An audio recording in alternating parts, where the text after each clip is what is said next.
তিনি প্রথম স্থান করেছেন। মাদ্রাসার পক্ষ থেকে তিনাকে অনেকগুলো পুরস্কারে পুরস্কৃত করা হচ্ছে। এই মাদ্রাসার ছাত্র মোহাম্মদ জাবের আহমেদ, তিনি মেধা স্থান প্রথম করেছেন। তো ছোট ছেলে তো অনেক রাত্র পর্যন্ত থাকতে পারবে না, এই জন্য আপনাদের সম্মুখে এখন তাকে পুরস্কৃত করা হচ্ছে। আল্লাহ কবুল করুক, হাফেজখানায় পড়বো, এই বাচ্চাকে হাফেজ বানিয়ে দেয় কালে। আমিন হাফেজে কোরআন আলেম হিসেবে কবুল করে দিন, বলেন আমিন আমিন। যুগ সৃষ্ট একজন দায়ী হিসেবে আল্লাহ তাআলা কবুল করে নিন, আমিন। না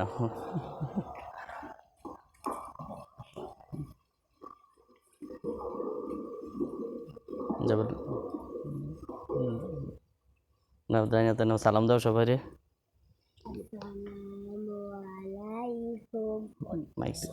ওয়ালাইকুম আসসালাম রহমতুল্লাহি ওয়া বারাকাতুহু।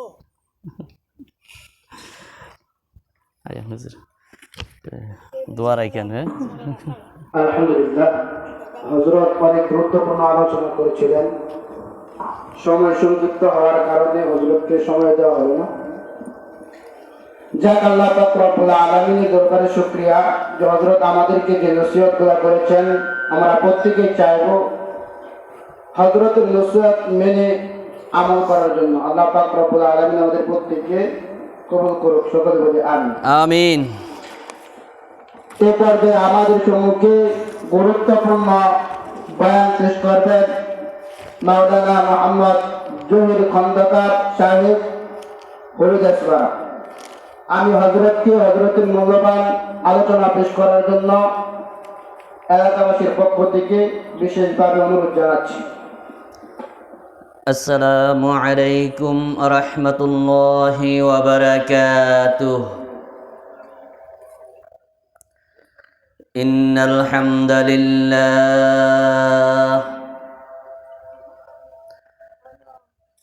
আলহামদুলিল্লাহি নাহমাদুহু ওয়া নাস্তাঈনুহু ওয়া নাস্তাগফিরুহু ওয়া নাউযু বিল্লাহি মিন শুরুরি আনফুসিনা من يهد الله فلا مضل له ومن يضلله فلا هادي له أما بعد فقد قال الله تعالى في كلامه المجيد والفرقان الحميد أعوذ بالله من الشيطان الرجيم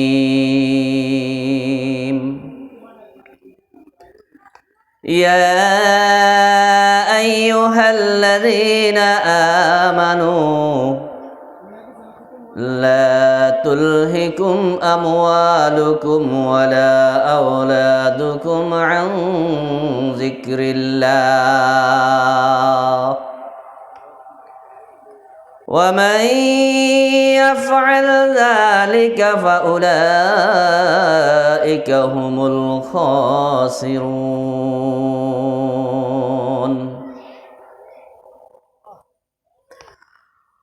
قال النبي صلى الله تعالى عليه وسلم لا يدخل الجنة من كان في قلبه مثقال ذرة من كبرين أو كما قال النبي عليه الصلاة والسلام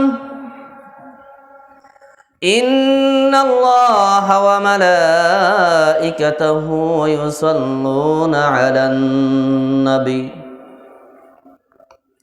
يا أيها الذين آمنوا صلوا عليه وسلموا تسليما يا اللهم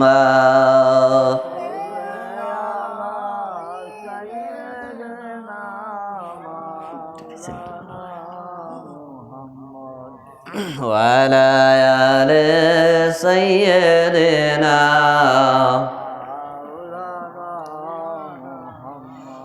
আল্লাহুম্মা সাল্লি আলা সাইয়্যিদিনা মাওলানা মুহাম্মদ ওয়া আলা আলি সাইয়্যিদিনা। আলহামদুলিল্লাহ, আল্লাহ তাআলার নিকট অগণিত অসংখ্য শুকরিয়া যে মহান রব্বুল ইজ্জতুল জালাল আল্লাহ পাক রব্বুল আলামিন আমাদেরকে বেহেশতের বাগানে, জান্নাতের বাগানে, কোরআন ও হাদিসের মাহফিলে আসার বসার যে তৌফিক দান করলেন, এই জন্যই রবের দরবারে শুকরিয়া আদায় করে সকলে বলি আলহামদুলিল্লাহ। আলহামদুলিল্লাহ, মাগরিবের পর আমার পূর্বে যে হজরত মূল্যবান আলোচনা করলেন, তো এই প্রতিষ্ঠান এবং এই ওয়াজ মাহফিল দেওয়ার মূল উদ্দেশ্যই হচ্ছে মানুষকে দ্বীনের কথা তাদের কাছে বুঝিয়ে দেওয়া, পৌঁছিয়ে দেওয়া। মাদ্রাসার উদ্দেশ্য যেমন ছাত্রদেরকে দ্বীনি ইলম শিক্ষা দেওয়া, এই মাহফিলের উদ্দেশ্য মানুষের কাছে দ্বীনের দাওয়াত প্রচার করা, পৌঁছিয়ে দেওয়া।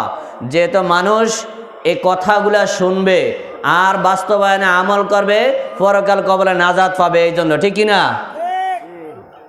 তো আজকে এত সুন্দর বেহেশতের বাগান, অথচ আফসোস প্যান্ডেলে মানুষ অল্প কয়েকজন বসা, আর বাহিরে রাস্তাঘাটে দোকানপাটে সব মানুষ বসা। প্যান্ডেলের বাহিরে যারা আছে তারা বেহেশতের বাগানের মধ্যে নেই, মাইকের আওয়াজ যতই আপনি শোনেন।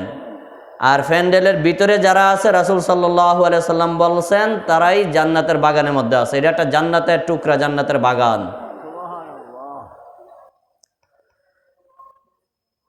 আপনাদের সম্মুখে রাসূল সাল্লাল্লাহু আলাইহি সাল্লামের হাদিস থেকে, তিরমিজি শরীফের হাদিস 1999 নম্বর হাদিসে রাসূল সাল্লাল্লাহু আলাইহি ওয়াসাল্লাম বলেন, লা ইয়াদখুলুল জান্নাতা, ওই ব্যক্তি জান্নাতে প্রবেশ করবে না, মান কানা ফি কলবিহি মিসকালা যাররাতিন মিন কিবরিন। আল্লাহর নবী বলেন ওই ব্যক্তি জান্নাতে প্রবেশ করবে না যে ব্যক্তির কলিজার মধ্যে, মনের মধ্যে যাররা পরিমাণ অহংকার থাকে। কত পরিমাণ? যাররা বলা হয়, যাররার দুইটা ব্যাখ্যা। আপনি যদি একটা সরিষাকে টুকরা টুকরা করতে করতে 70টা টুকরা করতে পারেন, 70টা টুকরা সরিষাকে করার পর এক ভাগে যতটুকু হবে এটাকে যাররা বলা হয়। 70 টুকরা করা সম্ভব? একটা সরিষাতে তো 70 টুকরাই করা সম্ভব না। এত ছোট বস্তুকে যাররা বলা হয়। আল্লাহ রাসূল বলেন কোন ব্যক্তির কলিজায় যদি এই যাররা পরিমাণ অহংকার থাকে, ওই ব্যক্তি আলেম হতে পারে, আলেম হোক, হাফেজ হতে পারে, হাফেজ হোক, নামাজিওয়ালা হতে পারে, নামাজ পড়নেওয়ালা হোক, যদি তার কলিজার মধ্যে অহংকার থাকে, ওই ব্যক্তি নামাজ পড়ার পরেও, রোজা রাখার পরেও, নামাজ ইবাদত করার পরেও জান্নাতে যেতে পারবে না। জান্নাতে যেতে পারবে না যদি তার কলিজায় অহংকার থাকে। মানুষ কিসের তোমার এত অহংকার? কে তোমাকে অধিকার দিয়েছে অহংকার করার? তুমি কি লক্ষ্য করে দেখো না, যারা অহংকার করেছে তারা ধ্বংস হয়ে গেছে। আবু লাহাবের নাম জানে না এমন কোন মানুষ নাই। আবু লাহাব দুইটা জিনিস নিয়ে অহংকার করত। একটা জিনিস ছিল তার সম্পদ, ক্ষমতা। একটা জিনিস ছিল কি আবু লাহাবের? সম্পদ, ক্ষমতা। এই সম্পদ ক্ষমতার অহংকার ছিল আবু লাহাব। আরেকটা অহংকার ছিল, তার সন্তান ছিল অনেকগুলা। আল্লাহ তাআলা সূরা তাব্বাত ইয়াদার মধ্যে বললেন আবু লাহাব দুইটা জিনিসের অহংকার করত। এক নম্বরে তার ধন সম্পত্তির অহংকার করত, তাকে আমি অনেক ধন সম্পদ আর সন্তান দিয়েছিলাম। আল্লাহ তাআলা বলেন আবু লাহাব ধন সম্পত্তির অহংকার করত আর সন্তানের অহংকার করত। তাব্বাত ইয়াদা আবি লাহাবিন ওয়া তাব মা আগনা আনহু মালুহু ওয়া মা কাসাব। তাফসীর দেখেন, এই আয়াতের তাফসীরে লেখা আছে, আপনাকে খুললেই দেখতে পাবেন। তার কোনো সন্তানও কাজে আসলো না, তার কোনো সম্পদও কাজে আসলো না। আল্লাহ তাআলা তাকে অনেক সম্পদ দিয়েছিলেন, অনেকগুলা সন্তান দিয়েছিলেন। এই সন্তানের অহংকার আর সম্পত্তির অহংকার আবু জাহেলের মধ্যে ছিল, আবু লাহাবের মধ্যে ছিল। আল্লাহ তাআলা তাকে ধ্বংস করে, লাঞ্ছিত করে দুনিয়া থেকে বিদায় করে দিয়েছেন। আল্লাহর রাসূল এই জন্য তিরমিজি শরীফের 1999 নম্বর হাদিসে বললেন, মান কানা ফি কলবিহি মিসকালা যাররাতিন মিন কিবরিন। কিবির অর্থ হচ্ছে হাসাদ, কিবির অর্থ হচ্ছে অহংকার। যেই মানুষের কলবের মধ্যে যাররা পরিমাণ অহংকার থাকবে, ওই ব্যক্তি কোনোদিন জান্নাতে প্রবেশ করবে না। অন্য হাদিসে পাওয়া যায়, অহংকার হচ্ছে আল্লাহর গায়ের চাদর। আপনার গায়ের চাদর নিয়ে যদি কেউ টানাটানি করে, কত করে সহ্য করবেন? মেজাজ তো গরম হয়ে যাব। এই বেটা, তুই আমার গায়ের চাদর ধরস। আল্লাহ বলেন, গোলাম, এই অহংকার আমার রবকে সাজে, কাউকে নয়, ঠিক কিনা? এর অহংকার শুধু একমাত্র রবকেই মানায়। রব তোমাকে সৃষ্টি করেছেন। আল্লাহ বলেন, অহংকার হচ্ছে আমি রবের একটা চাদর, এই চাদর নিয়ে যে টানাটানি করবে, আমি